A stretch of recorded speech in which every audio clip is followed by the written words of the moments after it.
प्रिय विद्यार्थियों नमस्कार, साथियों नमस्कार। इससे पहले की वीडियो में हमने पढ़ा था पारिभाषिक शब्दावली भाग 1 कक्षा 12 अनिवार्य हिंदी की पाठ्य पुस्तक में अनिवार्य हिंदी के सिलेबस में जो पारिभाषिक शब्दावली है उसका भाग 1 पढ़ा था। आज हम पढ़ेंगे पारिभाषिक शब्दावली भाग 2। यहाँ पर हम मुख्य शब्दों को याद करने का प्रयास करेंगे और जितने भी यहाँ पे शब्द दिए हुए हैं उनमें बोर्ड की दृष्टि से इम्पोर्टेंट क्वेश्चन है उनकी बात करेंगे। तो यहाँ पे आप अल्फ़ाबेट में एम देख रहे हैं। जैसे शब्द है मेंटेनेंस, तो मेंटेनेंस का अर्थ होता है अनुदान। मैनिफेस्टो घोषणा पत्र, बहुत ही इम्पोर्टेंट आपके लिए बोर्ड की परीक्षा की दृष्टि से। मेजॉरिटी यानी बहुमत, मेमोरेंडम यानी ज्ञापन, और माइग्रेशन बहुत बढ़िया शब्द है। माइग्रेशन इम्पोर्टेंट लगा लें आप, मेमोरेंडम इसको भी आप इम्पोर्टेंट लगा लें। और मिनट्स, देखिए कितना महत्वपूर्ण शब्द है मिनट्स, जिसका अर्थ होता है कार्यवृत्त। इसके अलावा शब्दों की बात करें तो शब्द जैसे आप देखिए, शब्द है मोशन, इसका अर्थ होता है प्रस्ताव। और म्यूनिसिपैलिटी इसका अर्थ होता है नगरपालिका। तो ये भी महत्वपूर्ण शब्द है। शब्द है नेशनल एंथम, इसका अर्थ होता है राष्ट्रगान, यानी जो जन गण मन हम बोलते हैं वो राष्ट्रगान। नेशनल सॉन्ग यानी राष्ट्रगीत, और वो होता है वंदे मातरम से। जैसे शब्द दिया हुआ है नोट, नोट का अर्थ होता है टिप्पणी। जैसे आपकी कई कॉपियाँ होती है, उसमें आपके शिक्षक लोग हैं वो नोट लगाते हैं, तो नोट का अर्थ होता है टिप्पणी। और नोटिफिकेशन, इसका अर्थ होता है अधिसूचना। वेरी वेरी इम्पोर्टेंट शब्द है। ऑथ, ऑथ का अर्थ होता है शपथ। ऑब्जेक्शन, ऑब्जेक्शन का अर्थ होता है आपत्ति या अपेक्स। ऑब्जर्व, ऑब्जर्व का अर्थ होता है प्रेषक या पर्यवेक्षक। और ऑफेंस, दोष या अपराध। शब्द है ऑफिशियल, ऑफिशियल का अर्थ होता है कार्यालयीय या शासकीय। ऑपरेशन, ऑपरेशन का अर्थ होता है शल्य क्रिया या प्रचालन। पैक्ट, पैक्ट का अर्थ होता है समझौता, महत्वपूर्ण शब्द है पैक्ट। पार्लियामेंट, पार्लियामेंट का अर्थ होता है संसद। और परमिट, परमिट का अर्थ होता है अनुमति, यह भी महत्वपूर्ण शब्द है। इसके अलावा आगे शब्द आप देखेंगे तो शब्द है पेटिशन, बहुत ही महत्वपूर्ण शब्द है याचिका, पेटिशन। इसके बाद जैसे पोर्टफोलियो, तो संविभाग। इसके बाद यदि आप शब्द देखें तो प्रिंसिपल, प्रिंसिपल शब्द का अर्थ होता है प्रधान। वैसे प्रिंसिपल का अर्थ सिद्धांत भी है। प्रिंसिपल और प्रिंसिपल दोनों शब्द देखें आप, एक का अर्थ है प्रधान और एक का अर्थ है सिद्धांत।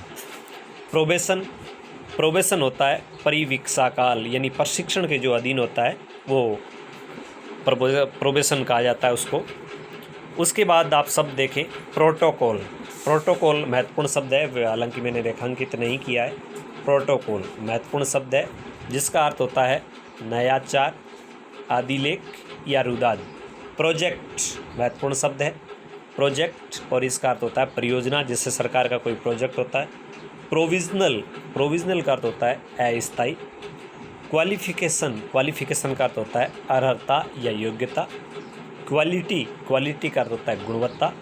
क्वांटिटी, क्वांटिटी का अर्थ होता है मात्रा। दोनों को समझिए, क्वालिटी गुणवत्ता और क्वांटिटी मात्रा। जिस शब्द क्वार्टरली दिया होता है तो इसका अर्थ होता है त्रैमासिक, यानी 3 महीने का जो विवरण है उसे अपने क्वार्टरली कहते हैं।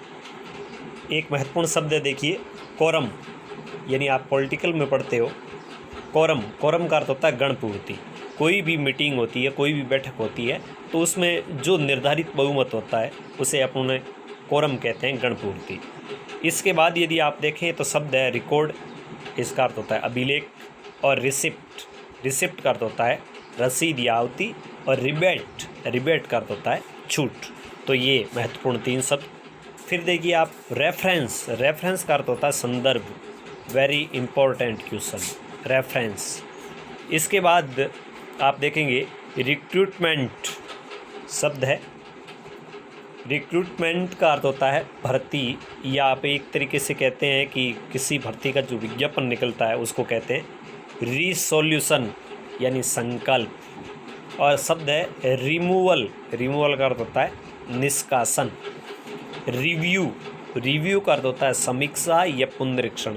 कोई भी कार्य, कोई भी एक्शन है उस पर पुनर्विचार करना रिव्यू कहलाता है। और रिटायरमेंट का तो आपको पता ही है, सेवानिवृत्ति होता है। इसके बाद जैसे शब्द है सैंक्शन, यानी कहते हैं ना कि वह कार्य है उसको सैंक्शन कर दिया यानी स्वीकृति दे दी। और शब्द है शेड्यूल, अनुसूची। और सिक्योरिटी जो राशि होती है उसे अपन कहते हैं अमानत राशि या प्रतिभूति राशि। सिग्नेचर हस्ताक्षर होता है।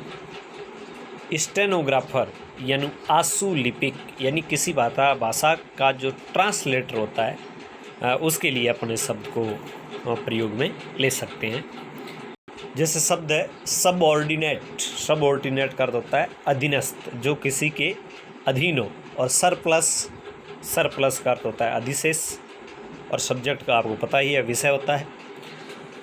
उसके बाद शब्द है जैसे, उसके बाद ट्रैफिक शब्द, जैसे ट्रैफिक शब्द है तो दर सूची हो गया। टेस्टिमोलाइज यानी प्रशंसा पत्र, महत्वपूर्ण शब्द है। टेक्निक, टेक्निक तकनीकी या क्रियाविधि कह सकते हैं। टाइम टेबल समय सारणी कह सकते हैं। और फिर जैसे शब्द है टेंडर। टेंडर शब्द है वेरी वेरी इंपॉर्टेंट शब्द है टेंडर, और इसका अर्थ होता है निविदा। जैसे टेरर, इसका अर्थ होता है आतंक। थीसिस शोध प्रबंध, बहुत ही महत्वपूर्ण शब्द है ये भी। थीसिस यानी शोध प्रबंध। और ट्रस्ट, ट्रस्ट का अर्थ होता है न्यास या प्रन्यास, यानी कोई भी ट्रस्ट होता है जो किसी कार्य को करता है। उसके बाद आप देखें तो अल्टीमेट, बहुत बढ़िया शब्द है। अल्टीमेट यानी अंतिम चरण, अल्टीमेट अंतिम चरण। और अनड्यू यानी अनुसूचित। यूनिक यानी अनुपम या अपूर्व। यूटिलाइजेशन यानी जिसकी उपयोगिता है वह। और यूटोपिया बहुत अच्छा शब्द है। यूटोपिया आदर्श लोक या काल्पनिक आदर्श। उसके बाद जैसे शब्द है वैलिड, तो कानून के द्वारा मान्य है वह वैलिड है। और विजिलेंस यानी सतर्कता और सावधानी है, उसके लिए कहा जाता है विजिलेंस। तो प्रिय विद्यार्थियों, ये थी पारिभाषिक शब्दावली और उसके महत्वपूर्ण शब्द, बोर्ड की दृष्टि से महत्वपूर्ण शब्द। तो इसलिए आप सभी विद्यार्थियों को ये वीडियो शेयर करें, इस वीडियो को लाइक करें, शेयर करें। और चैनल पर यदि आप पहली बार आए हैं तो चैनल को सब्सक्राइब करना बिल्कुल नहीं भूलें। मिलेंगे किसी और कक्षा के साथ, तब तक आज्ञा दीजिए। नमस्कार।